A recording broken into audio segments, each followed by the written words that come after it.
Hi, welcome to Straight Talk. If you or someone you care about has a problem with substance abuse, this is the show you want to watch. We know that drug abuse doesn't discriminate. It can happen to anybody at any time. And on today's show, we want to talk about the different types of treatment, what's available, how it can happen to anyone at any time. So it's a very important show for you and your family to watch, and hopefully we'll give you some good information.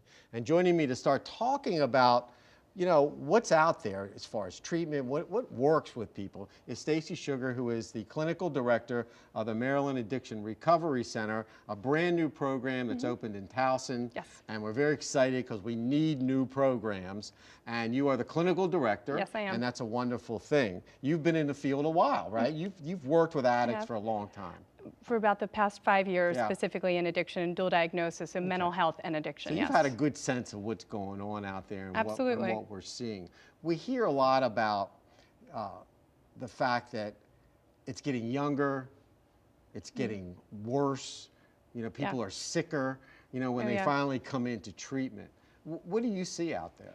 Well, I was actually reading a bunch of articles talking about the younger people are starting to use, the more likely. It's actually under 15 to start using, even in small doses, the more likely they are to become full addicts as adults. So it's really scary to think that these 12, 13, 14-year-olds that don't have a lot of resources out there are possibly building an addiction for the future. So that's really, at Maryland Addiction Recovery Center, we want to focus on the teens, where there are so few resources in the Maryland area. We want to catch it sooner and really do more preventative treatment.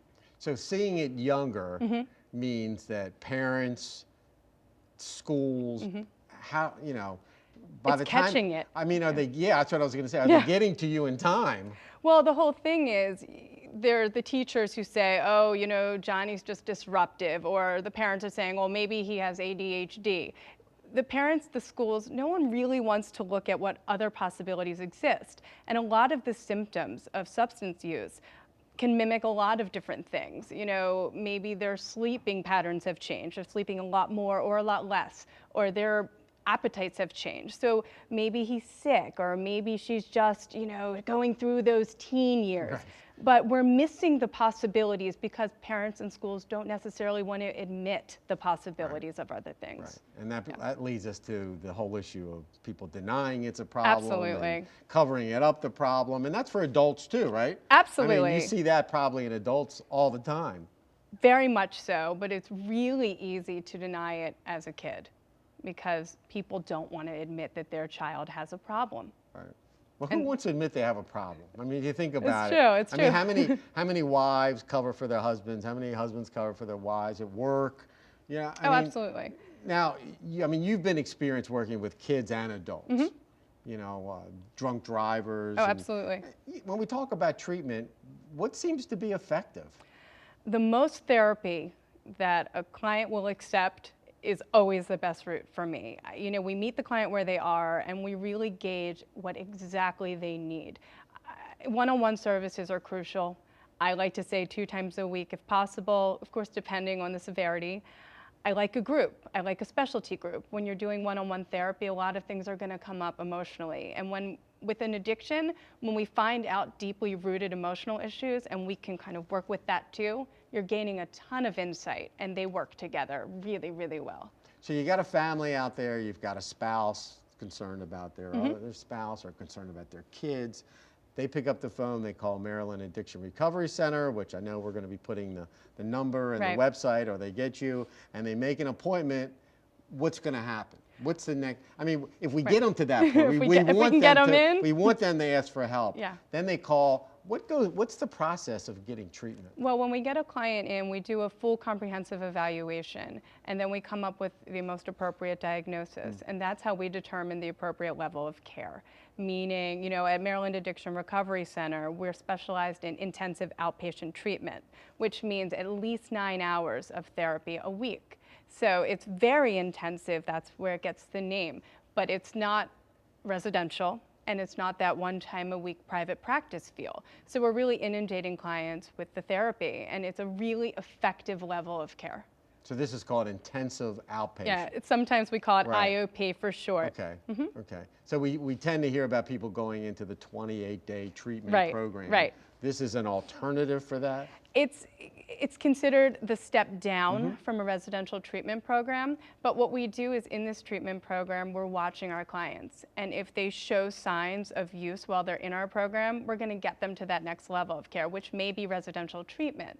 You know, our plan is to be very comprehensive from the day they walk into our program, is to truly maintain that relationship as long as we possibly can. Right. You know, that's stepping down into a point where they're in the community. Our hope is that they stay with us much more long term. We're talking maybe a year plus, and we really want to see them through. We want to show them that they've got support, and that's crucial. And it seems to be, you keep going back to that as a key, is that the whole thing of going to see a counselor once a week for an hour is not enough.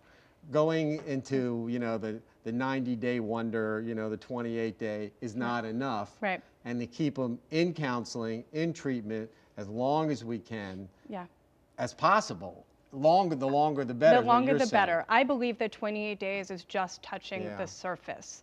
You know, we want to give clients a unique opportunity to stay in a program on a long-term basis. So they may start at a lower level and then go to a come higher up. level and then go back to a lower. So Sure. it's kind of like a menu of what we have. We are going for to somebody. give, we want to meet the client where interesting. they are. It's just that crucial is to make certain that we're providing the best practice and the best level of care for each client that comes in. So it's individualized. So so people watching this say, well, I think I might have a problem. I'm not sure. I'm not, you know, some of the things is it better just to say call Yes. someone like Yes. Maryland Addiction Recovery Center, make an appointment, and then you Definitely. can help them Definitely call us. figure this thing out. Yes, whether you're right for the Right. program or another program, we will talk to you. We will help you sort everything out and get the resources. Even if you're not ready, we'll be there to help you Or even if you become can't ready. provide it, you're Exactly. We're going to get them. Right. That's what's unique about our that's program. good. If somebody calls and they need a residential treatment facility, we're going to help them get there. We will not abandon anyone who calls our program.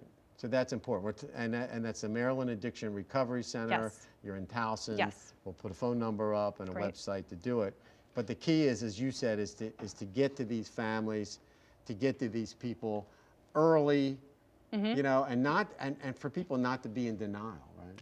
I mean, 100%. And to work with the families in education, because the worst thing we can do is enable. Okay. And when we're helping the addiction continue, we're basically encouraging it to continue. All right, Stacey Sugar, Clinical Director, Maryland Addiction Recovery Center. There's the website. Give them a call. If you think you got a problem, you're not sure, kids, adults, give them a call. Get that process rolling. When we come back to Straight Talk, we're going to hear a true story of someone right here from Baltimore that's kind of been there and done that, and now he's trying to help other people. So stay with us. We're coming right back to Straight Talk.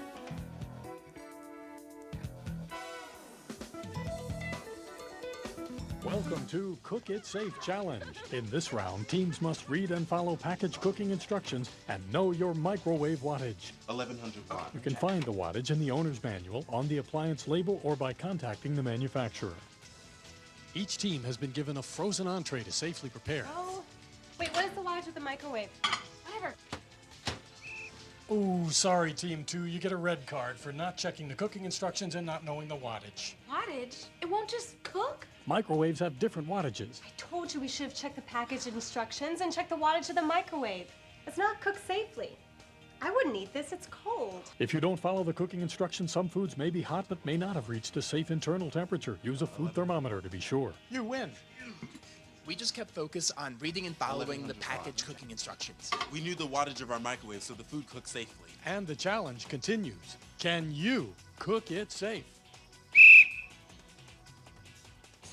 Getting out of the military, I was missing this camaraderie. It's frustrating when you try and talk to people that don't understand. I would be talking, but I wasn't there with them. It just feels so alone. I still had the anger, I still had the addictions, but we didn't talk about that. Came to a point where it's like, okay, I really need to talk to somebody about this. Family more or less encouraged me, go to the VA, you're better, see what they can do to help you. When you have family, friends, when you have the facilities like the VA and the vet center, it gives me, it gives others encouragement to keep moving forward. It's okay to go get help. It's okay to talk to people, because it takes true strength to ask for help. Talking with other veterans was the best method for learning the roadmap to success. Hear veterans' real stories of strength and recovery at maketheconnection.net.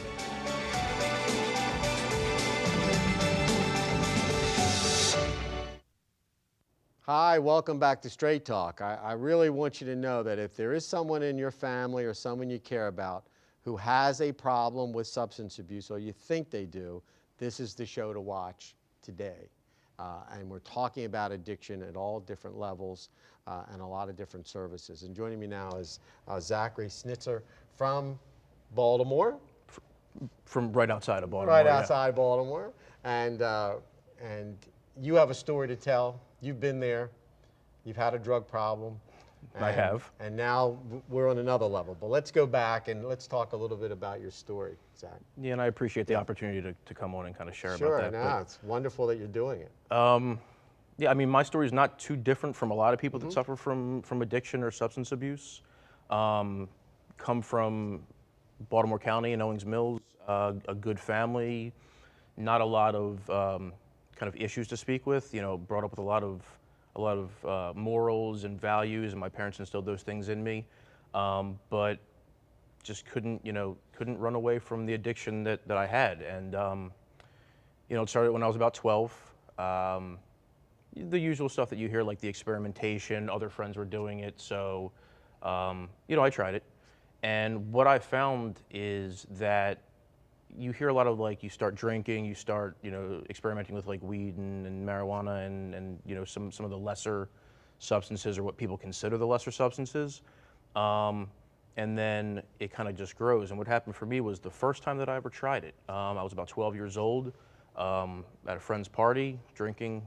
Someone had some weed. I tried both of them for the first time, and it was like kind of internally coming alive for the first time. And looking back, I can see that I was always a little bit skittish, a little bit fearful, very concerned with how others perceived me, never really secure with myself. And what that did for me at the time was it made me, like, I thought that when I drank and when I smoked for the first time, how I felt at that point, that's how everyone else in the world felt all the time. Right. And basically what happens is it's very easy. You kind of go on and you search for that feeling, you search for that substance. And it got, high school I did okay. I was kind of doing like a weekend thing. But in college it got bad, and it got to a pretty bad heroin habit, a pretty bad cocaine habit. I was drinking every day. Causing a lot of health issues, a lot of family issues, a lot of damage to my education, my friendships, my future.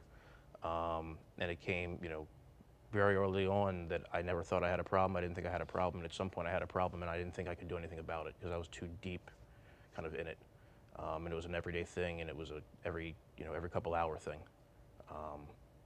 It took me places that I never thought that I would go, and do, a lot of stuff that I didn't think I would ever do. Because it happens, if you get that immersed in it, it happens to everyone. There's nothing you can do about it, really, until you kind of seek out help. And that's what eventually that's what I did after about 15 years of doing that. So it wasn't just drinking and pot. No, it started that way. It started with that. Yeah, it started that way. And it started that way for a little while, and then it got to, someone at some point, we discovered that you could raid your parents' medicine cabinet. You could try Xanax, and you could try different types of opiates. And then it just, when you couldn't find one thing, you would go for something else. And pretty much what happened was, for me and a lot of the friends of mine, that later on we all kind of realized we suffered from addiction. Every day was kind of surrounding where to get it, how to get it, how to get as much of it as we could and use as much as we could. That was your life. That was absolutely my life, yeah. So here you are from a nice middle-class family, living the life of just a regular drug addict like anybody else out there, right, hustling. Yeah, absolutely. Yeah. Yeah, pretty much. Stealing what I could, getting involved in robberies when I could, selling a lot of drugs just to feed my habit. That kind of stuff. And it has nothing to do with being from a middle-class family. This is where I came from. But, you know, everyone ends up doing those things once, you know, if they get to that depth of kind of addiction. The problem is you just never think it's going to happen to you. So. Well, once you're caught up in it, it sounds like you were in a. Yeah, you're in a cycle, and that it becomes normal. This was your life. It becomes. It's weird to see someone get up and go to a 9-to-5 job, or to go and you know, to have a relationship and get married and have kids. Like all that stuff seems so foreign. Because your whole life was just finding drugs. Yeah, your life seems so small. That was your work. Yeah, that was my work, and that was my love, and that was everything. Yeah. I guess the obvious question is, what happened to turn it around for you? Eventually, I found, you know, eventually I was willing to accept help. It was not the first time that I'd been to a facility. I had interventions done on me. I had gone to inpatient, outpatient, all these different places. But it really came to the point where I realized that I had the problem, and I was scared that I wasn't going to be able to get better, and I was going to die this way. And what happened was I got to a good treatment program. And not to say that the ones that I had gone to weren't good, they did the best that they could, but a program that really really met me where I was at. I spoke to someone that had understood, that made me believe that they could help me. Because a lot of the other places, I just felt that I was a number, and I was kind of a burden to them when I was there. That's kind of how I felt. I don't know if that was true or not, but that's right. So I found a good treatment program that got me detoxed, and got me into kind of long-term recovery with meetings and 12-step fellowships and, you know, that type of thing, and kind of to live my life from then on. Right. So how long have you been clean now? Since 2007. Great. So over 6 years. Over 6 years. Yeah. That's cool. It is cool. Right? It is cool. And, you know, everything changes, right? Yeah, I got a lot of I have a lot of the things that I never thought that I would have, both internally and externally. Family, children, cool new job, and a lot of the content and the peace and the happiness that I never had, like the fear and all that kind of stuff. It's not there anymore. And you know, listening to your story, as you said, this is very common. And we heard Stacey talk about denial, and people, you know, it's a cycle. It's a family cycle. It's a cycle absolutely of how do we get that person to accept help? How do we get that person to be willing to go? How do we get that person for it to stick? It really is. There's a couple different things. It's definitely an issue with the person suffering from that, but it's also a family disease, as they say. Right. It affects the community, and there's a lot of issues with stigma. Kind of the idea of anonymity, and people think that I'm not supposed to talk about my problems or my addiction, when that's not really what anonymity is. It kind of gets misconstrued.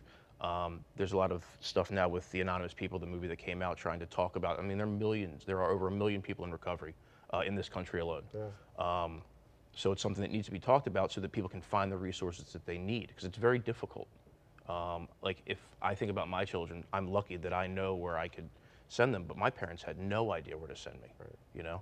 And that's and that's the knowledge of and awareness of, you know, of people understanding it can happen. Right. But if people don't believe it can happen, like you said, they're not going to want to accept that. They're not going to want to believe that it can happen to their spouse, their son, their whoever. Everyone knows someone, either themselves, their spouse, their kids, their grandparents, their employer, their employee, their friend.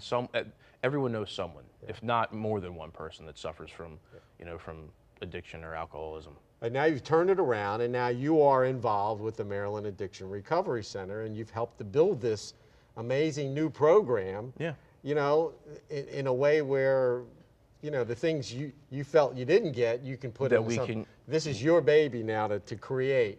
And you've done that, and again, we've been putting the number up because we want people. I want people to know that you're there and you've been there. Absolutely. We just heard from Stacey. She's a clinical director. You've been there. This is a different kind of environment for people to realize that it's safe and they're going to get good service. So why did you want to run a drug program? Because it really is, once I got clean and sober, the most, like the thing that I'm most passionate about. Because I think really you don't need to go to treatment to get sober or to get clean, but most people do. And if you go to a place that isn't the highest quality, doesn't care, isn't able to identify with that person, very little times is that person actually going to continue on their journey of recovery. you need to have good quality treatment. You need to be able to, identification is key in addiction. And you need to know that the place that you're going to is offering you kind of safe, hopeful, therapy for you, but also that you know that they know where you are. Yeah.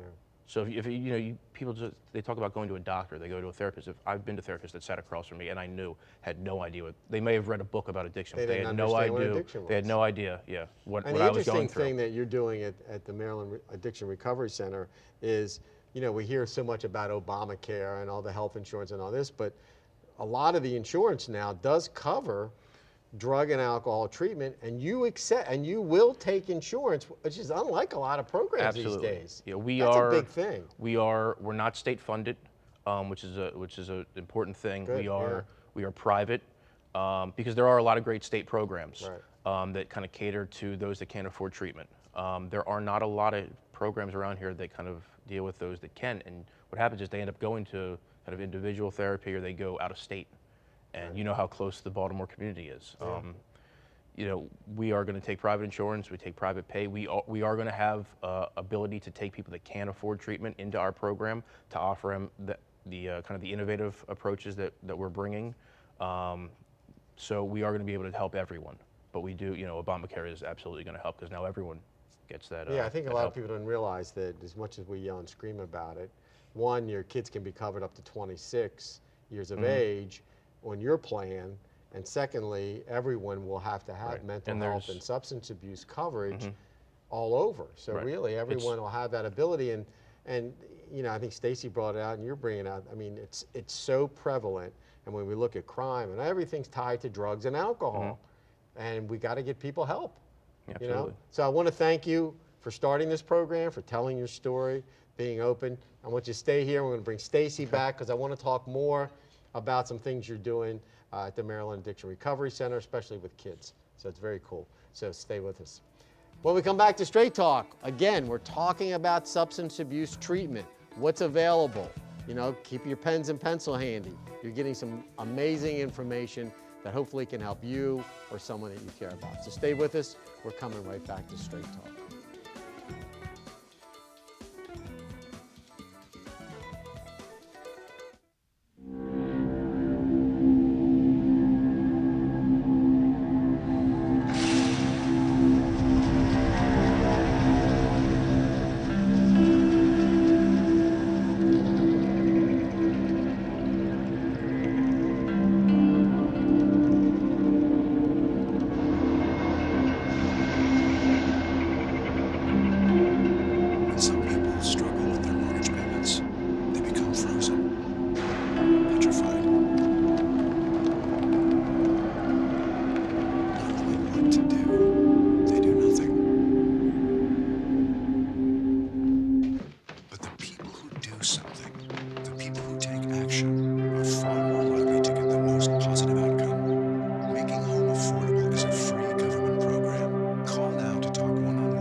Welcome to Cook It Safe Challenge. In this round, teams must read and follow package cooking instructions and know your microwave wattage. 1100 watts. You can find the wattage in the owner's manual, on the appliance label, or by contacting the manufacturer. Each team has been given a frozen entree to safely prepare. Oh, wait, what is the wattage of the microwave? Whatever. Ooh, sorry, Team 2. You get a red card for not checking the cooking instructions and not knowing the wattage. Wattage? It won't just cook? Microwaves have different wattages. I told you we should have checked the package instructions and checked the wattage of the microwave. It's not cooked safely. I wouldn't eat this, it's cold. If you don't follow the cooking instructions, some foods may be hot but may not have reached a safe internal temperature. Use a food thermometer to be sure. You win. We just kept focus on reading and following the package cooking instructions. We knew the wattage of our microwave, so the food cooked safely. And the challenge continues. Can you cook it safe?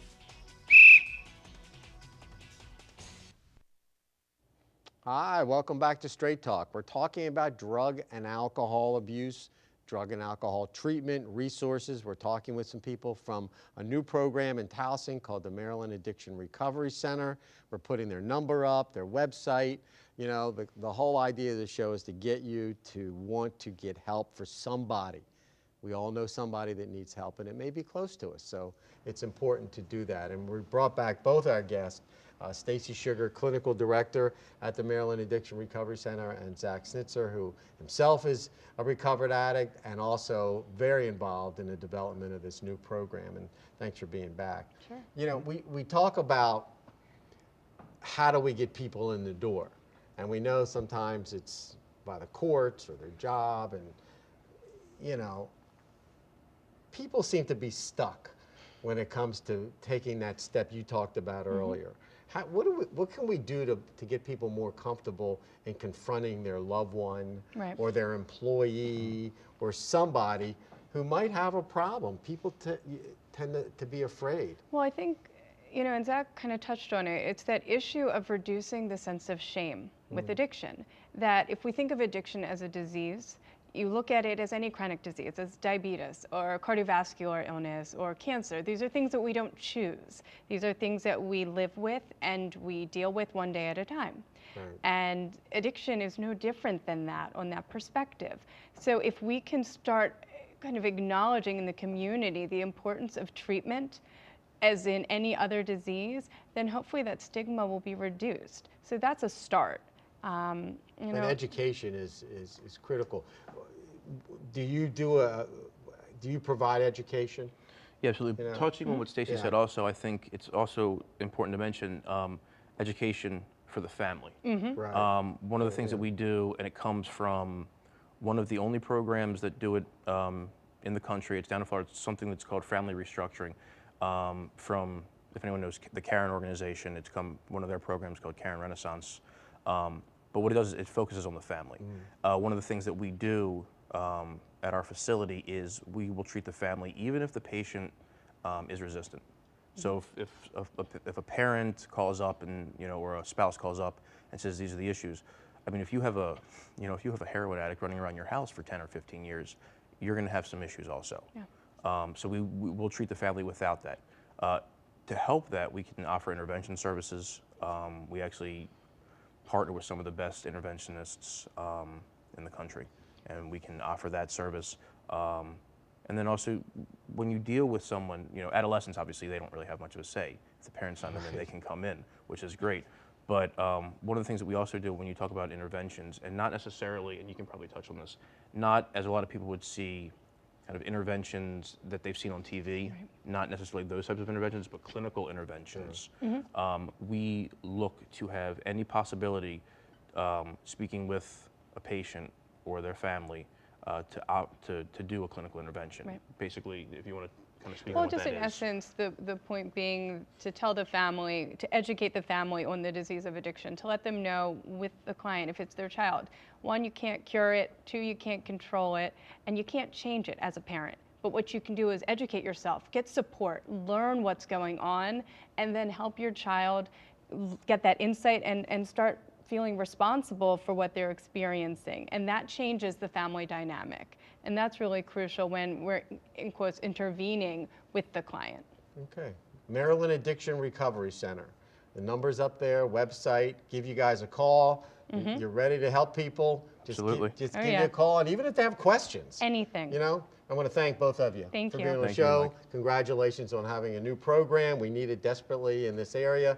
So I want to thank you for being on the show. Today on Straight Talk, talked about drug and alcohol. If you or someone you care about has a problem, call the Maryland Addiction Recovery Center.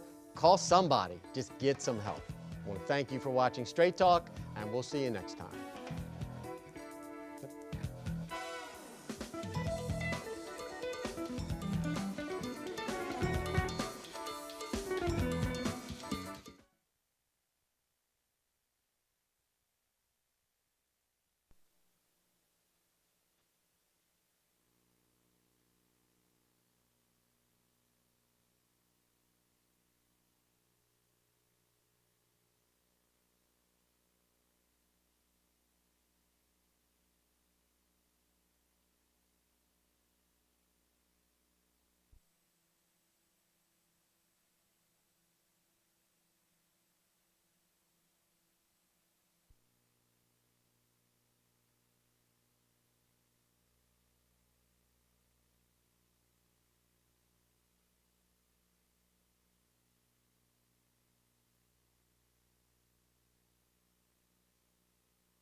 online orders ready.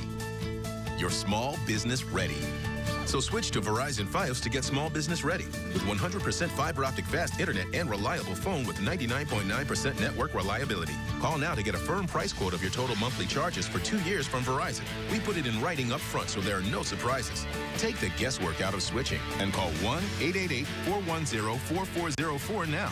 Get 100% fiber optic fast internet and reliable phone for just $99.99 a month with a 2-year price guarantee.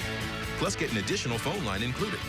That's 1-888-410-4404 to get internet and phone for just $99.99 a month. 100% fiber optic speed and reliability that makes you small business ready. That's powerful. The Baltimore Pain Relief Center is helping people experience life after pain. I exercise. I'm able to go out with friends and go shopping and be on my feet. I can move my knees. I can ride my bike. I can do a whole lot of things. I can even do a little shuffle. You know what I'm saying? Call us at 1-888-PAIN Center to schedule an appointment at one of our 4 locations in the Baltimore area. That's 1-888-PAIN Center, the Baltimore Pain Relief Center. Experience life after pain. People don't usually think of law firms as a family business, but that's really who we are. The attorneys of Cohen, Snyder, Eisenberg, and Katzenberg. We've been a part of the legal landscape in Baltimore for generations. With the addition of Aaron Snyder and my son Brian, that will continue for generations to come. Our clients can feel the family atmosphere in our office. And I think it's been a really big part of our success. Cohen, Snyder, Eisenberg, and Katzenberg. The people's choice. Call for a free consultation. After an accident, don't settle for less. The insurance company's small offer? You deserve more. Expect more from the Mike Slocum Law Firm. Huge medical bills? Covered. Lost wages? Paid. Huge settlement? How much is your case worth? The Mike Slocum Law Firm believes your case may be worth more. I got more. They got me a lot more. Way more than I thought I'd get. More power, more experience. Call on the Hurt Line, the Mike Slocum Law Firm, right now.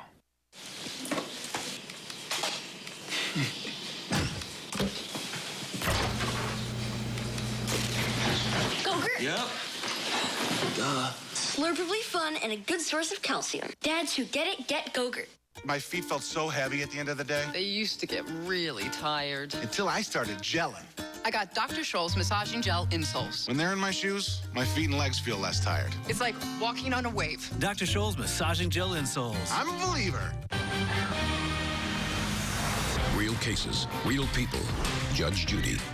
Motorist Paul Mancini says 12-year-old Devin Maynard ran into him on his bicycle. He is suing for the damage to his car. So the first thing that I like is that you said to me you were trying to catch up with your friends. Right.